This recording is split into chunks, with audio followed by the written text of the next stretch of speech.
Hello friend, नमस्कार। मैं दिनेश शर्मा। आज आपको चाइल्ड ग्रोथ के विषय में बताऊंगा कि चाइल्ड ग्रोथ क्या होती है बच्चों की, और इस पे प्रश्न पूछे जा सकते हैं।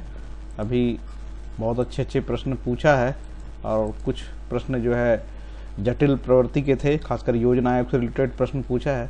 तो आप लोगों को योजना आयोग, पूरी योजना आयोग पढ़ना था। योजना आयोग अपने आप में बड़ा टॉपिक होता है, किताब में बहुत समरी दी हुई, उससे क्या पूछा जा सकता है, किस डिपार्टमेंट के लिए क्या किया, ये पूछना कठिन है।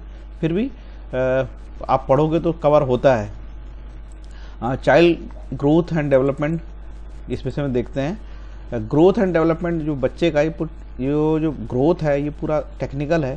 शिशु रोग विशेषज्ञ जो है, एक्सपर्ट हैं, वो शायद इसकी किताबें लिखते हैं और बनाते हैं, ये उनसे रिलेटेड काम है। तो ये जो चाइल्ड ग्रोथ है, बच्चे का विकास है, एक तो टेक्निकल विकास, दूसरा इसके बाद इम्प्लीकेशन आईसीडीएस में जो होता है वो विकास, वो ये हॉस्पिटल से बच्चा जब जन्म लेता है वहाँ तक का विकास, ये दोनों अलग अलग चीज़ है। तो चाइल्ड ग्रोथ पे जो मोटी मोटी बात है आपको मैं बताता हूँ बहुत जल्दी। थोड़ा तेज़ी से बोलूँगा इसलिए कि वीडियो बहुत बड़ा बनता है, आपको केयरफुली सुनना होगा। एक तो ओवम होता है जो 0 से 14 दिन में तैयार होता है। इसके बाद एम्ब्रायो 2 से 9 वीक में होता है, पहले की वीडियो में भी बता चुका हूँ। फेटस 9 वीक से जन्म तक कहलाता है। इसके बाद न्यूबॉर्न जो होता है फर्स्ट 28 डेज कहलाता है। न्यूबॉर्न पहले 28 दिन में, वो जब तक वो 28 दिन तक जीवित है न्यूबॉर्न कहलाता है। और पहले दिन से लेके 28 दिन तक जो मौत होती है उसको स्टिल बर्थ कहते हैं। पिछले अभी स्टिल बर्थ का कोई क्वेश्चन पूछा है तो आप लोग स्टिल बर्थ पे थोड़ा स्टडी कर लीजिए। स्टिल बर्थ क्या होती है, पहले दिन से 28 दिन के बीच में जो मौत होती है उसको स्टिल बर्थ कहते हैं, है ना। और न्यूबॉर्न कहलाता है पहले दिन से 28 दिन तक जो जीवित बच्चा है वो न्यूबॉर्न कहलाता है। इन्फेंट कहलाता है पहले वर्ष का बच्चा, मतलब जन्म से लेके पहले वर्ष तक, पूरे 1 साल तक इन्फेंट नवजात कहलाता है। टोडलर भी मतलब एक बच्चा ही एज है। टोडलर कहलाता 1 से 3 वर्ष, मतलब TODDLER टोडलर, ये कहलाता 1 से 3 वर्ष। और प्री स्कूल चाइल्ड कहलाता 3 से 5 वर्ष का बच्चा। तो आईसीडीएस 3 से 5 मतलब 3 से 6 वर्ष के बच्चों को ही पढ़ाता है आंगनवाड़ियों में। प्री स्कूल चाइल्ड कहलाता है।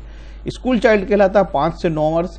और इसके बाद स्कूल चाइल्ड कहलाता 5 से 9 वर्ष। इसके बाद एडोलसेंस एज कहलाती है, खासकर प्रीब्यूटर एज, जिसमें यौनावस्था प्रारंभ होती है, वो कहलाती 10 से 19 वर्ष। याद रखना, नेशनल WHO के कल फुल फॉर्म पूछा है कुछ लोगों से, world health organisation.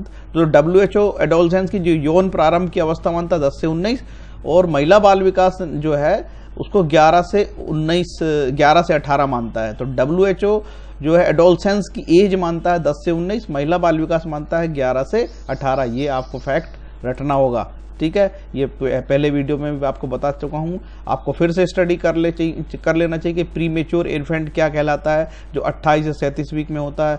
Full term birth क्या होता है, जो एवरेज 280 डेज में कहलाता है। कुछ कुछ किताबों में 292 या 42 सप्ताह भी दिया हुआ है। अब देखते हैं बच्चे का डेवलपमेंट कैसे होता है। जैसे जो बच्चा होता है वो हार्ट बीट उसकी 4 सप्ताह में चालू हो जाती है। जैसे गर्भ में रहता है ना, तो 4थे सप्ताह में उसकी हार्ट बीट चालू हो जाती है। और उसका फेटल का जो मूवमेंट है, जो उसका भ्रूण का मूवमेंट है, 14 सप्ताह में उसका मूवमेंट चालू हो जाता है। जो खास जो चीज़ है मैं बता रहा हूँ, उसकी हार्ट बीट 4 सप्ताह में चालू हो जाती है। फेटल का जो मूवमेंट है, मतलब भ्रूण का जो मूवमेंट है, बच्चा जो पेट में हिलता डुलता है, वो 14 वीक में, ठीक है। इसके बाद अर्ली स्वॉलिंग करता है 14 वीक में। मैकोनियन करता है 16 वीक में। नेक्स्ट, और रेस्पिरेशन मतलब जो श्वास लेने की प्रक्रिया है वो 18 वीक में उसकी चालू हो जाती है। इसके बाद अर्ली सकिंग करता है 28 वीक में। और कोऑर्डिनेट सकिंग करता है, early sucking, coordinate sucking 28 week में। एंड स्वॉलिंग 34 वीक्स में वो करता है। ये कुछ टेक्निकल शब्द है जो आपको याद रखना होगा। जो बच्चा है, फेटल ग्रोथ है बच्चे की, जो ग्रोथ है उसके विषय में आगे देखते हैं। इसके बाद ये बच्चा तो हो गया, पैदा हो गया। इसके बाद बच्चे का पैदा होने के बाद और भी बहुत सारी चीज़ें हैं कि जैसा बच्चा पैदा होता है तो 0 से 3 माह में उसका 200 ग्राम वजन बढ़ता है, और 4 से 6 माह में उसका 150 ग्राम वजन बढ़ता है। 7 से 9 माह में उसका 700 ग्राम वजन बढ़ता है, और 10 से 12 माह में 50 से 75 ग्राम बढ़ता है। मतलब जैसे बच्चा बड़ा होते जाता है तो उसका जो वजन है वो धीरे धीरे बढ़ता है, ठीक है। कम उम्र में, छोटी उम्र में बच्चे का वजन तेजी से बढ़ता है। तो 1 से 2 वर्ष में बच्चे का 2.5 किलो वजन बढ़ जाता है और 3 से 5 वर्ष के बच्चे का 2 किलो वजन बढ़ जाता है। उसी तरीके से बच्चे की लेंथ, हाइट कैसे बढ़ती है। 1 वर्ष के बच्चे की 25 सेंटीमीटर हाइट होती है और 2 वर्ष के बच्चे की 12 सेंटीमीटर हाइट बढ़ती है, ठीक है। और 3 वर्ष के बच्चे की 9 सेंटीमीटर हाइट बढ़ती है। मतलब पहले वर्ष में वो 25 तक हो जाता है और पहले से दूसरे वर्ष में मात्र उसकी 12 सेंटीमीटर हाइट बढ़ी और दूसरे से तीसरे वर्ष में मात्र उसकी 9 सेंटीमीटर हाइट बढ़ी, तीसरे से चौथे वर्ष में मात्र उसकी 7 सेंटीमीटर हाइट बढ़ी और पांचवें वर्ष पहुंचते पहुंचते तक उसकी 6 सेंटीमीटर हाइट बढ़ती है। मतलब जैसी उम्र बढ़ते जाती है तो उसकी ऊंचाई की जो हाइट है, बढ़ने की तादाद है, वो कम होते जाती है।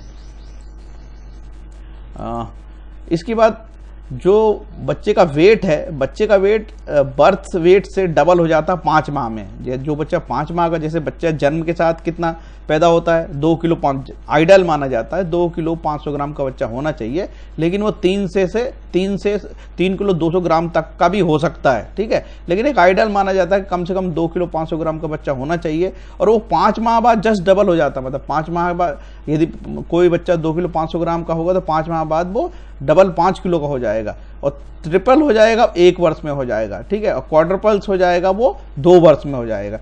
तो 2 kg के हिसाब से उसकी वेट बढ़ती है।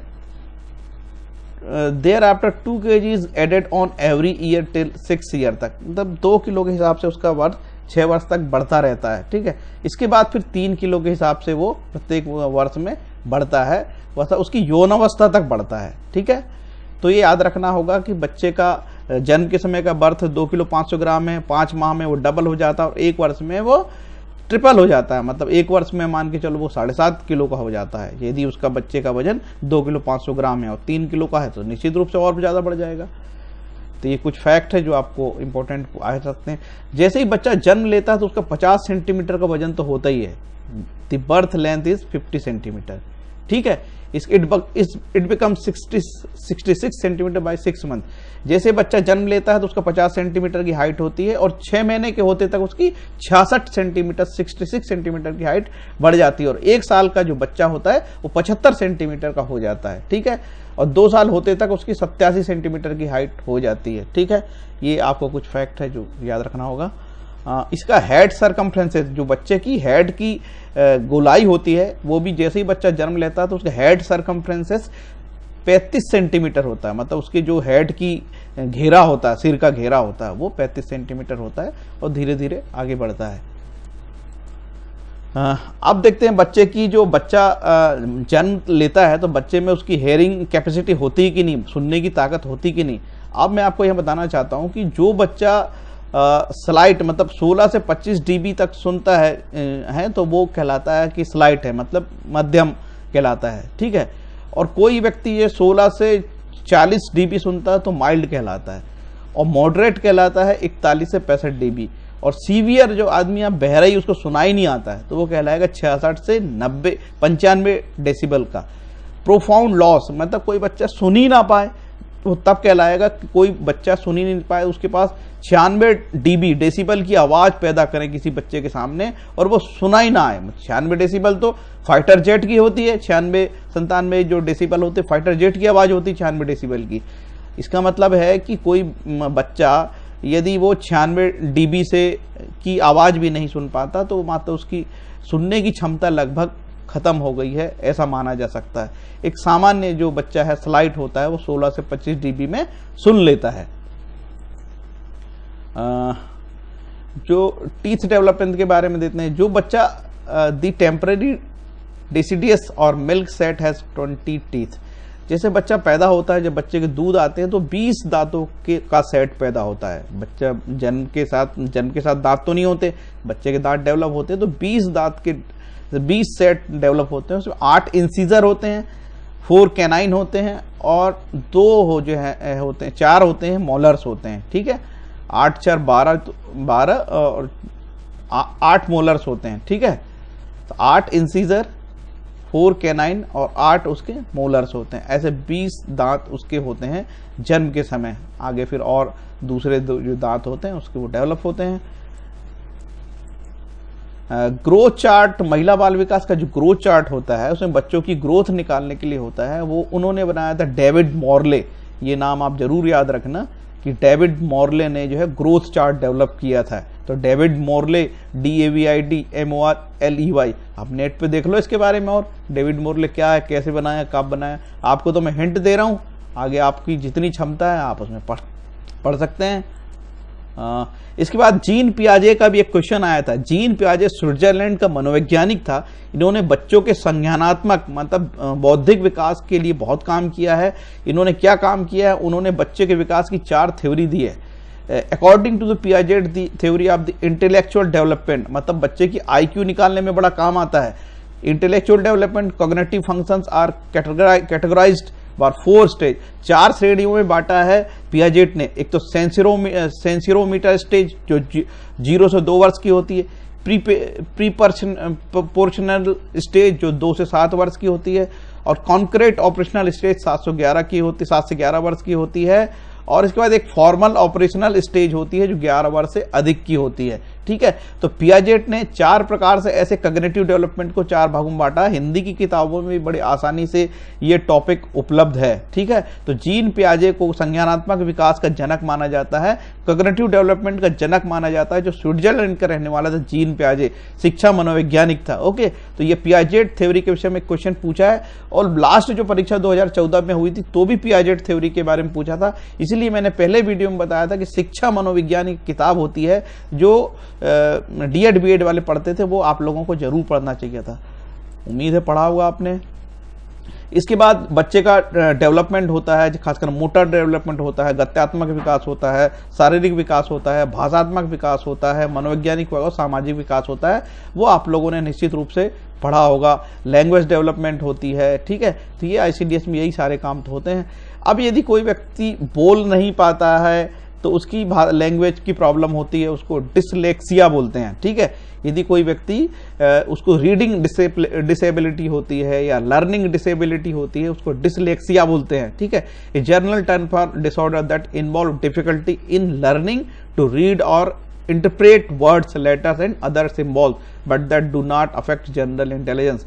भैया वो नहीं बोलता है लेकिन उसकी बुद्धिमत्ता में कोई फर्क नहीं पड़ता है। तो जो व्यक्ति ऐसे बोल नहीं पाता है, इंटरप्रेट नहीं कर पाता, शब्दों को नहीं बोल पाता, वो बीमारी को बोलते हैं डिसलेक्सिया। तो आगे मैंने क्या बोला था, लैंग्वेज डेवलपमेंट। तो लैंग्वेज डेवलपमेंट में ये प्रॉब्लम आती है, कभी कभी बोल नहीं पाता, उसको बोलते हैं डिसलेक्सिया। ठीक है, आगे देखते हैं विटामिन ए डिफिशियंसी से क्या क्या होता है। विटामिन ए के बारे में खूब पूछा जा रहा है, आप इसका बहुत प्रॉपर पढ़िए। विटामिन ए से नाइट ब्लाइंडनेस होता है, और इसके बाद कंजक्टाइवल जेरोसिस होता है।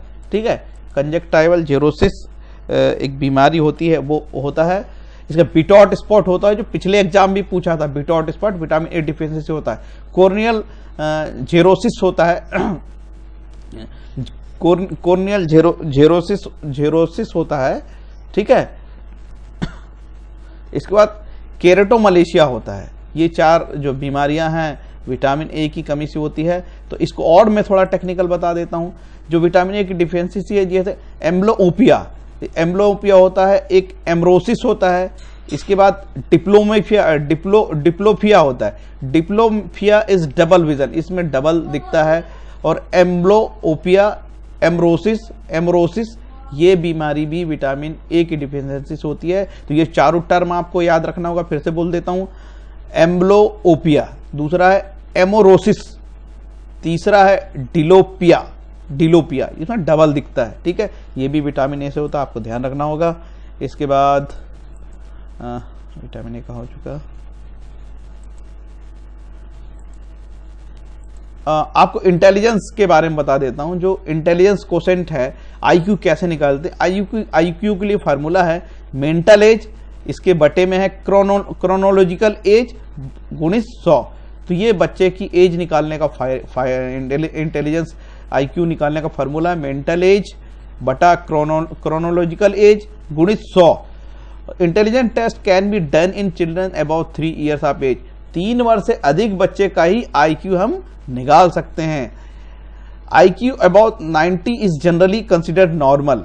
जो 90 का IQ है वो जनरल काउंट होता है, और IQ है वो 110 कंसिडर बाई वेरी इंटेलिजेंट। ठीक है, यदि IQ लेवल किसी का 90 है तो वो जनरल माना जाएगा, और IQ लेवल किसी का 110 है कंसिडर किया जाता है तो वो वेरी इंटेलिजेंट की श्रेणी में माना जाता है। इसकी और हम श्रेणी आगे देख लेते हैं।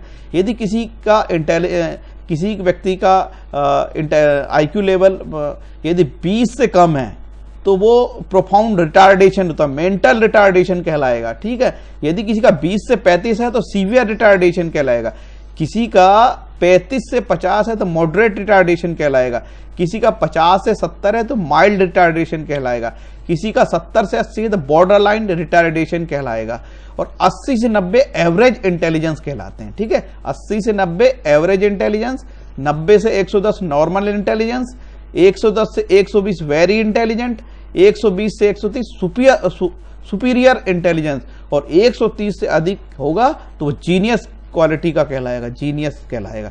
ये तो IQ classification of according to IQ है। IQ लेवल का कोई निर्धारण है तो मैं बता दिया आपको। तो मेंटल रिटार्डेशन की बात मैंने आपको कर चुका हूं।